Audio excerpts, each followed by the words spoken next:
37 जणांवर तुमच्यासहित राजू शेट्टी सहित 37 जणांवर गुन्हे दाखल केले. प्रशासनाने सांगितलं तर गुन्हे दाखल करणार नाही काय? नाही, खरं तर प्रशासन ही वेगवेगळी भूमिका राबवत आहे. याआधी जेव्हा मोर्चा होता त्या मोर्चाला 5-6 हजार लोक होते आणि त्या मोर्चामध्ये सुद्धा जमाबंदीचा आदेश जुगारून आम्ही तो मोर्चा काढला होता. परंतु त्यावेळी पालकमंत्री त्या मोर्चाला आले म्हणून आमच्यावर गुन्हे नोंद झाले नाहीत की काय, हा खरा प्रश्न प्रशासनाला आमचा आहे.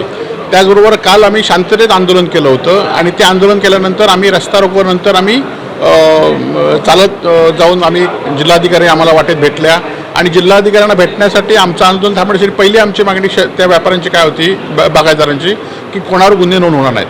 परंतु सरकारने एकीकडे आम्हाला मदत न करता आमच्यावर दडपशाही केली. हे कालच्या गुन्ह्यात नोंद आलेत. अशा गुन्ह्याला आम्ही तर भीक घालणार नाहीत, परंतु गरीब शेतकरी आहेत, बागायतदार आहेत, त्यांना मदतऐवजी त्यांच्यावर गुन्हे नोंद केलेत. ही शासनाची भूमिका चुकीची आहे आणि आज अधिवेशन संपते तरी अजूनही काही मदत झाली नाही. असे गुन्हे किती घाला, आमचं आंदोलन यापुढच्या काळामध्ये तीव्र होणार आहे. 2 दिवसाची मुदत सरकारने दिली होती, आज अधिवेशन संपतंय, अजून नुकसान भरपाई जाहीर केली नाही. आता संध्याकाळपर्यंत आता काही भूमिका कळेल, अधिवेशन संपेल संध्याकाळी. पण जरी मदत नाही झाली तर आमचं तीव्र स्वरूपात आंदोलन येणाऱ्या 2 दिवसामध्ये सुरू होईल. राजू शेट्टी यांनी इशारा दिलेला की मुख्यमंत्र्यांच्या निवासस्थानीच मोर्चा काढला नाही, त्या भूमिकेशी तुम्ही ठाम आहात? 8 दिवसामध्ये राजू शेट्टी या मोर्चाचं नेतृत्व करतायत आणि त्यांनी त्या मोर्चाला जी घोषणा केली त्या घोषणाला सगळे सिंधुदुर्ग जिल्ह्यातले शेतकरी त्या मोर्चामध्ये सामील होते. सध्या बघितलं तर मोठ्या प्रमाणात गॅसची टंचाईबरोबर पेट्रोल आणि डिझेलची टंचाई सध्या बाजारात मोठ्या रांगा दिसत आहेत. प्रशासन कुठेतरी कमी पडतं का? नाही, खरं तर पालकमंत्री महोदयांनी गेल्या 8 दिवसापूर्वी कमर्शियल सिलेंडर आणि घरगुती सिलेंडर जिल्ह्यामध्ये कमी पडणार नाही म्हणून सांगितलं. आम्ही जेव्हा 8 दिवसापूर्वी जे आंदोलन केलं होतं त्या आंदोलनाच्या वेळी जिल्हाधिकाऱ्यांनी सुद्धा सांगितलं आणि पुरवठाधिकारी सांगितलं की कुठल्याही सिंधुदुर्ग जिल्ह्यामध्ये कुठल्याही गॅसची कमतरता नाही. परंतु ज्यांनी 25 दिवस नोंदणी करून त्यांना अजून सिलेंडर मिळाले आहेत म्हणून या रांगा आहेत. त्याचबरोबर कमर्शियल सिलेंडर नुसते मोठ्या हॉटेलवाल्यांचा विषय नाही, तर पान टपरी असतील, हॉस्टेलची मुलं असतील, छोटी पर्यटन जिल्हा असल्यामुळे छोट्या खानावळी असतील, ह्या सगळ्यांवर आता संक्रांत आले आहेत आणि अनेक हॉटेल आता बंद झालेली आहेत. आता मंगळवारी आम्ही सगळ्या हॉटेल मालकांशी चर्चा करत आहोत की मंगळवारी आम्ही जिल्हाधिकारी कार्यालयात आंदोलन करण्याचं आमचं शिवसेनेचं धोरण आहे.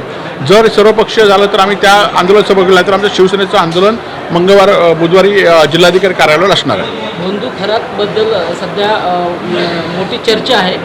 या संदर्भात आता बंधू खरातलाच संरक्षण देण्याची मागणी होते, कारण त्याच्याकडे अनेक नावं आहेत जी सत्ताधारी पक्षातली आहेत, त्याला संरक्षण देण्याची मागणी होते. नाही, खरं तर बंधू खरातांकडे अनेक राजकीय लोक होते. सत्ताधारी पक्षातलं हे प्रमाण जास्त होतं, कारण गुवाहाटीला जाऊन रेडा कापल्यानंतर पदं मिळतात ही भूमिका सगळ्याच सत्ताधाऱ्यांची झाली होती. म्हणून हे असे जे यगोरी प्रकार आहेत, बुवाबाजी ही सत्ताधाऱ्यांमध्ये वाढली होती. आणि कालच्या माझं पहिल्यापासून म्हणणं आहे की नगरपालिका, जिल्हा परिषद, महानगरपालिका ह्या निवडणुकीच्या आधीच 1 वर्ष आधीच त्यांच्यावर गुन्हा नोंद झाला होता शिर्डी पोलीस स्टेशनलामध्ये आणि ह्या सगळ्यांना वाचवण्यासाठी या ठिकाणी तो गुन्हा दाबलेला होता. आता बंधू खरातांकडे सगळ्यांची नावं आहेत, एक नावं बाहेर पडत आहेत, परंतु ही नावं अजून किती नावं बाहेर पडतील यासाठी खरोखरच बंधू खराताला संरक्षण दिलं पाहिजे, कारण त्याच्या जीविताला धोका होईल. तर ही नावं पुढची नावं वगळण्यासाठी सत्तेसाठी हे रेडा कापू शकतात तर माणसाला पण कापू शकतात. त्यामुळे ह्याच्यावर त्यांना संरक्षण मिळून योग्य नावं जी खरी आहेत ती बाहेर पडली पाहिजेत.